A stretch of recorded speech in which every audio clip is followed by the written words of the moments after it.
আসসালামু আলাইকুম। দেখেন আমরা অনেকেই আছি নতুন কন্টেন্ট ক্রিয়েটর, কেবল শুরু করেছি। আমরা হয়তো এরকম অনেকেই আছি যে আমরা সঠিক পদ্ধতি কি একটা ভিডিও ইউটিউবে আপলোড দেওয়ার জন্য সেটা হয়তো অনেকেই জানি আমরা, আবার অনেকেই জানি না। যারা নতুন আছেন তাদের জন্য আজকে আমার এই ভিডিওটা আমি প্রথম থেকে শেষ পর্যন্ত নিয়মটা আপনাদের দেখাবো, কিভাবে সঠিক নিয়মে আপনি আপলোড দিবেন, তার এসইওগুলো কিভাবে কি করবেন সেটা আমি দেখানোর চেষ্টা করব। আশা করি আপনারা আমার পাশে থাকবেন, কারণ সঠিক নিয়মে যদি আপনি ভিডিও আপলোড না করতে পারেন তাহলে কিন্তু আপলোড দিয়ে পরিশ্রম করে কোনো লাভ নেই। তাহলে কথা না বাড়িয়ে চলে যাই আমরা কিভাবে আপলোড দেব। তার আগে দুটা কথা, আপনাদের যদি ভালো লাগে, আমিও আপনাদের মতো কন্টেন্ট ক্রিয়েটর, যদি ভালো লাগে আমার এই ভিডিও তাহলে আমাকে সাবস্ক্রাইব করতে পারেন, লাইক কমেন্ট শেয়ার করতে পারেন, সেটা আপনাদের উপরেই আমি রেখে দিলাম। তো কথা না বাড়িয়ে চলুন আমরা ভিডিও কীভাবে আপলোড করতে হয় সেটা দিকে যাই। সর্বপ্রথম আমরা আমাদের ইউটিউবে চলে যাব।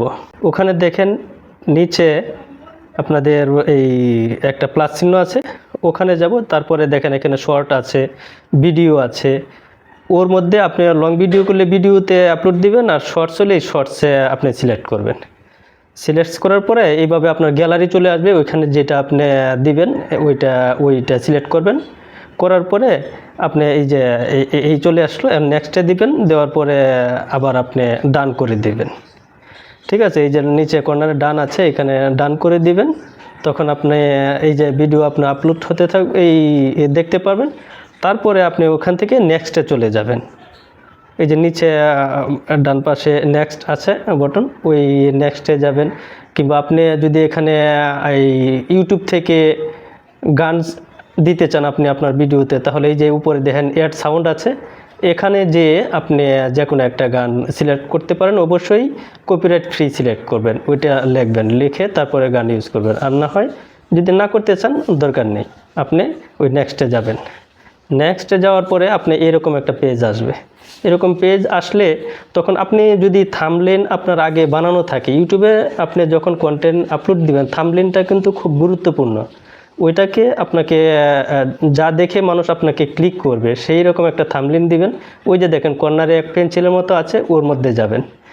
যাওয়ার পরে আপনি হয়তো যদি রেডি থাকে ওইটা ব্যবহার করবেন, আর না হয় আপনার ভিডিওতে যেটা আকর্ষণীয় আছে, যেই জায়গাটা আপনার মনে করেন যে এইটা আকর্ষণীয় জায়গা, তাহলে ওই আকর্ষণীয় জায়গাটা আপনি সিলেক্ট করবেন, যাতে আপনার ভিডিওটা আপলোড হওয়ার পরে ওই জায়গাটা মানুষ দেখতে পায় এবং আকর্ষণ বাড়ে। তারপরে আপনি এই টাইটেল দিবেন, একটা টাইটেল দিবেন যে এই ভিডিওটা যে কিসের উপরে, এটা ছোট্ট করে একটা টাইটেল 100 ওয়ার্ডের মধ্যে টাইটেলটা দিতে হয়।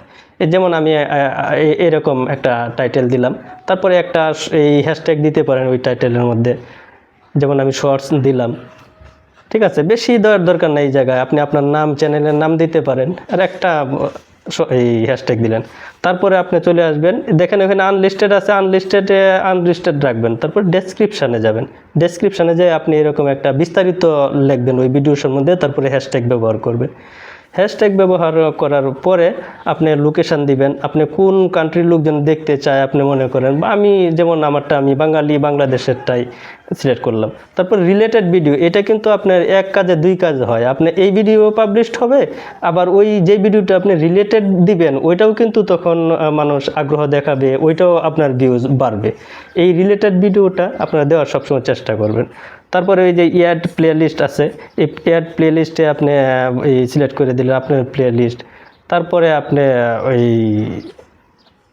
যদি ভিডিও হয়ে থাকে তাহলে ইয়াস সিলেক্ট করবেন, আর যদি এর ভিডিও না হয় তাহলে কোনো কিছু সিলেক্ট করার দরকার নেই। তখন আপনি এটা এই যে শর্টস আপলোড করে দিবেন। করে দেওয়ার পরে আপনি এই যে ইউটিউব অ্যাপসের থেকে কিন্তু আপনার কাজ শেষ। তারপরে আপনি যাবেন হলো ওয়াইটি স্টুডিওতে। ওয়াইটি স্টুডিও হলো এই ইউটিউবেরই একটা এখানে যে আপনি ওই যে কন্টেন্ট আছে নিচে দেখেন বাঁ পাশে, এই কন্টেন্টে যাবেন। তাহলে আপনি যে ভিডিওটা আপলোড দিয়েছেন এই ভিডিওটা পাবেন আপনি। এই যে দেখেন আমি যে ভিডিও আপলোড দিয়েছি এই ভিডিও, এই যে দেখেন এখানে আনপাবলিশড আছে, আনলিস্টেড আছে, আমি পাবলিক করিনি। এটাকে আপনি সিলেক্ট করবেন।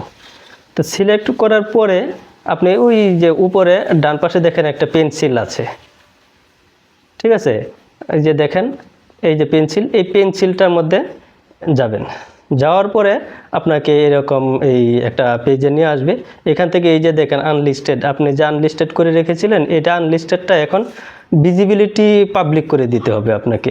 এই যে এখন আমি পাবলিক করে দিবেন, আনলিস্টেড থাকলে এত লোকজন দেখতে পাবে না, আপনি পাবলিক করে দেবেন। পাবলিক করে দেওয়ার পর আপনি ওই লাস্টে যে দেখেন এখানে আপনি ক্যাটাগরি সিলেক্ট করবেন, কি ক্যাটাগরির আপনি ভিডিওটা তৈরি করেছেন ওই ক্যাটাগরিটা আপনি সিলেক্ট করবেন। যেমন আমারটা একটা হরর ভিডিও, সেই হিসাবে ফিল্ম অ্যান্ড অ্যানিমেশন সিলেক্ট করেছি। তারপরে আপনি ট্যাগস ব্যবহার করবেন। এই ট্যাগসটা খুবই গুরুত্বপূর্ণ একটা জিনিস। এই ট্যাগসট আপনি এই কিওয়ার্ডগুলো ব্যবহার করে, আমি কিছু কিওয়ার্ড ব্যবহার করেছি। এই শেষ, আপনার এখানে সব কিছু সিলেক্ট করা শেষ। তারপরে আপনি শুধু এই যে সেভ বাটনে, এই যে উপরে দেখেন সেভ আছে, এখানে সেভ করে দিবেন। আপনার ভিডিওটা এখন পাবলিশ হয়ে গেল। এই এই নিয়মে আপনি পাবলিশড এই করবেন আপনার ভিডিও, দেখবেন আপনার এই ঠিকই, যদি আপনি এসইও ঠিক থাকে, কারোর কাছে লোকজনের কাছে আপনার ভিডিও পৌঁছাবেই ইনশাল্লাহ, তাতে কোনো মিস নেই।